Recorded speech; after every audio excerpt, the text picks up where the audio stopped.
Every once in a while, investors, wholesalers, marketers, loan officers, among other professions that watch this channel will reach out to me asking if they should become a real estate agent. And most of the time it's because they want to partner up with me here at EXP because they know that I and my team will do their real estate lead generation for free. And it got to the point where I was asked the question enough times that it really got me thinking about what's the good and bad about being a real estate agent. So in this video, I'm gonna break it down into the pros and cons about becoming a real estate agent so you, if you're considering becoming an agent, can make the decision for yourself.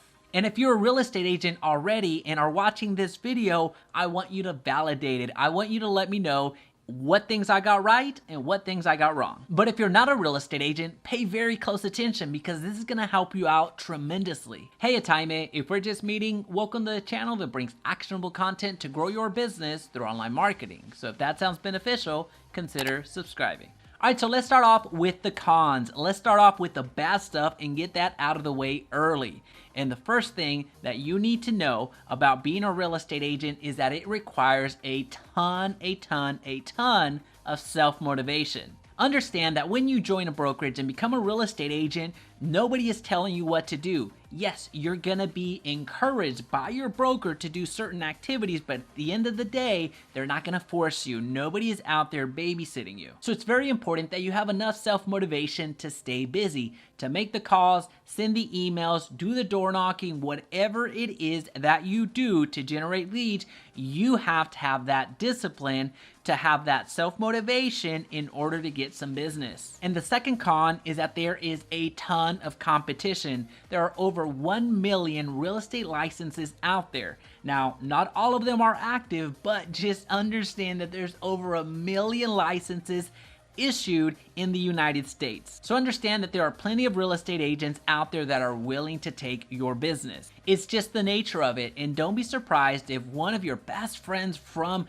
high school, from college, from grade school, it doesn't matter from where, probably has a family member that's already in real estate. So I'm sorry to say that they probably won't be using you because of the family ties. And this next con is an aspect that a lot of potential real estate agents often overlook. And that is that a real estate agent has to become a professional salesperson and a professional marketer all in one. And the reason that most people overlook that is because they reflect on their personal experience. They reflect on their experience of working with their real estate agent to buy a house or to sell their house. So you're only seeing the real estate aspect of it. You're not seeing all of the door knocking that they had to do, all of the cold calling that they had to do, all of the ads that they had to run, all of the marketing that they had to do in order to get in front of you and in order for you to use them to buy or sell. And another downside is that there is no safety net.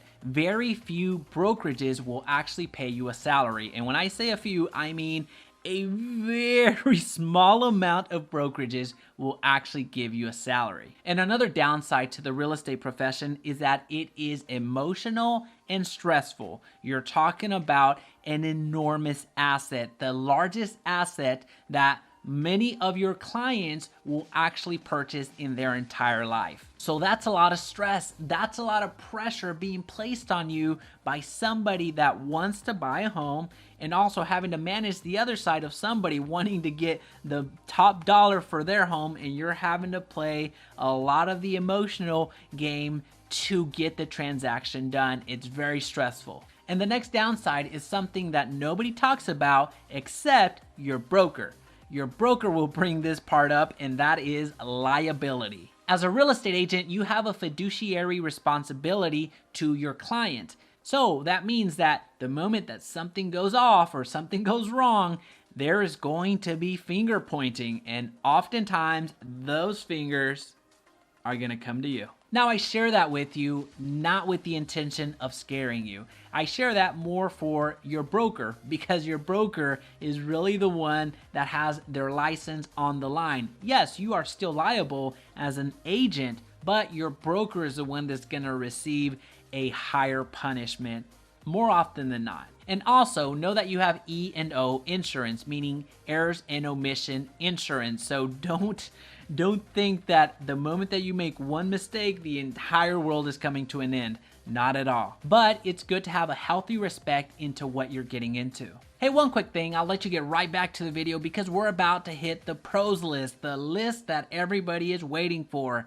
Before we go there, I just want to ask for one small favor. Can you just go down to the bottom of this video and smash that like button?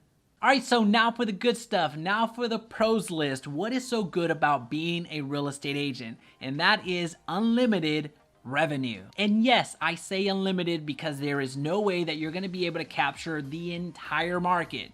You can try, and I encourage you to try, but understand that you're not going to be able to. So you're going to be able to reach the amount of income that you want dependent on your efforts. And that's what's so attractive about this business. You can take several weeks worth of school and then a few more weeks worth of training at your brokerage, and then you're off and running. You can gain as much business as you want. Or let me rephrase that, as much business as you're willing to work for. And another pro and a huge reason why so many people flock to real estate is because they want to be a business owner, and that is exactly what you become the moment that you become a real estate agent. You are your own business, and the quicker that you can realize that, the more successful that you're going to be. Oftentimes, real estate agents overlook that, and it's kind of funny because a lot of those same agents come into the industry with the intentions of being their own boss, but the moment that they become their own boss, they forget that they're a business owner. They forget that they have to worry about income, they have to worry about taxes, they have to worry about expenses, and on and on and on.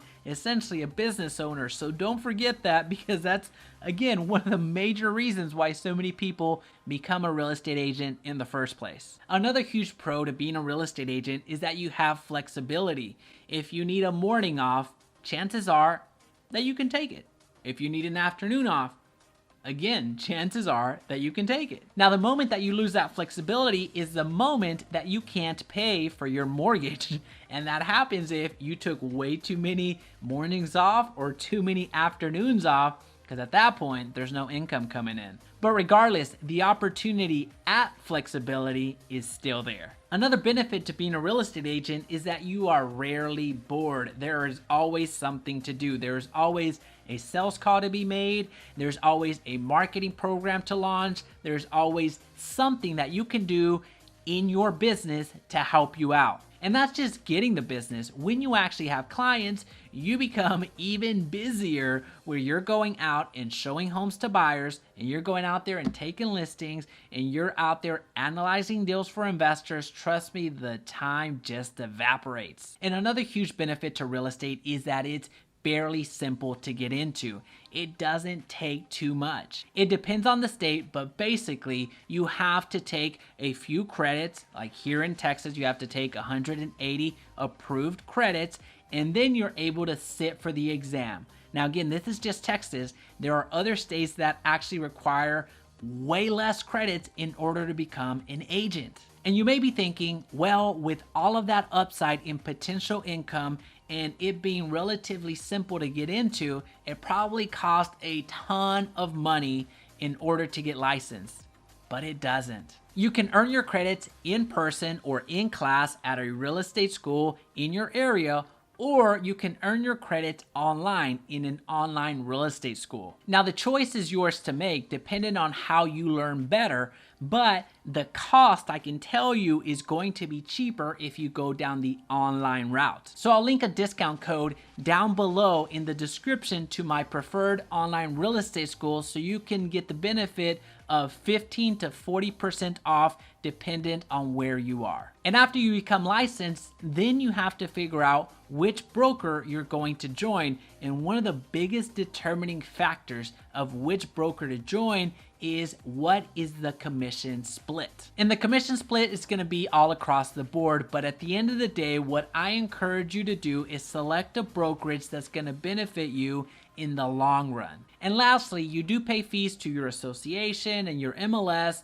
in order to do business, but at the end of the day, the opportunity far outweighs the expenses and the cost to get into the business. Well, now that you know more about becoming a real estate agent, you might be ready to take that leap. And in order to take that leap, you need to pass your exam. So I'll leave a video right here to an online real estate school that I trust. And if you found value today, please be sure to subscribe and turn on that notification bell so you don't miss another video. And of course, make it your best day yet.